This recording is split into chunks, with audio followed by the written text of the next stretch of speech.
ఏమైపోయే వాళ్ళమో అంబేద్కర్ లేకుంటే, ఏ చీకటి మింగునో తను వెలుగై రాకుంటే, తరాలు మన స్థితి గతులు మారక తల్లడిల్లు కథ సకల జనం, బతుకు అగ్రకుల విషకౌగిటబడి నలిగిపోవు కథ నేటి దినం.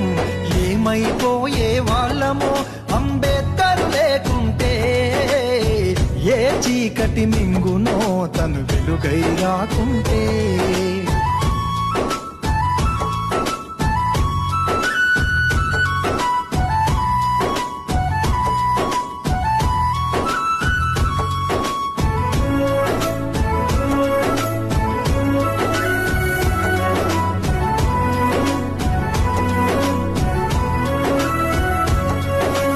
అడుగు అడుగు తను అనుభవించిన బాధను